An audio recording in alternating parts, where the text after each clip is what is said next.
Hi, I'm Michael Isikoff, Chief Investigative Correspondent for Yahoo News, and I'm here to talk about what to expect over the next week in the impeachment saga.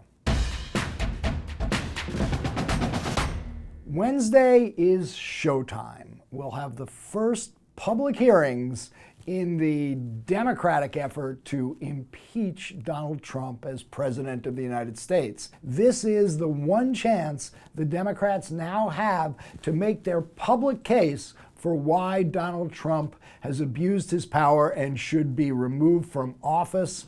And whether they'll be able to do that or not and succeed with the public is what everybody's going to be looking for during these hearings. This is not going to be like most congressional hearings you've seen on television over the last few years. The way this has been crafted by Adam Schiff is there will be extended questioning. For the start of the hearing, there's not going to be the 5-minute lightning round you often see.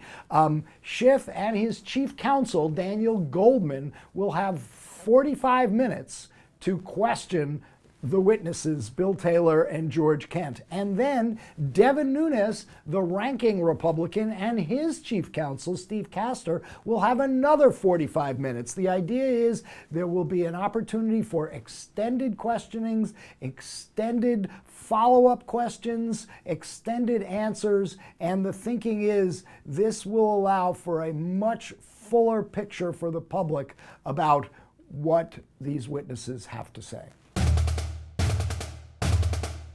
Well, the testimony from Bill Taylor and George Kent have been released, as have other transcripts. And clearly some of them are quite damning to the president, but there's also some details in the transcripts that could give some fodder for the Republicans. George Kent, who was at the State Department overseeing matters in Ukraine, had also had that same job under President Obama. And in his closed-door testimony, he said that he at the State Department had expressed concerns about Hunter Biden's service on the board of this Ukrainian company, Burisma, that had been accused of corruption while his father was the point man for all Ukraine matters in the Obama administration. And I think you can expect Republicans to want to elicit as much testimony as they can about that. One more point I want to make is it now looks that as early as next week, we may get the long-awaited Justice Department Inspector General report into the FBI's use of the so-called Steele dossier paid for by Hillary Clinton's campaign to the secret FISA court to get a warrant on one of the campaign advisors to President Trump. Republicans have been waiting for this report for some time.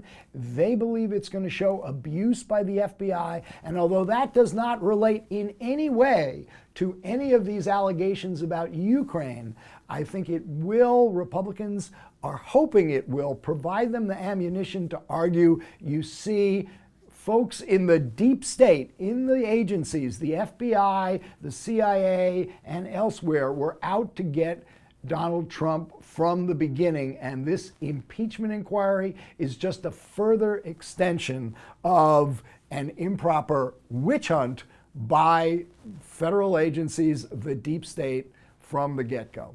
That's it for now, but be sure to tune in to the Skullduggery podcast later this week for all matters taking place relating to the impeachment of Donald Trump.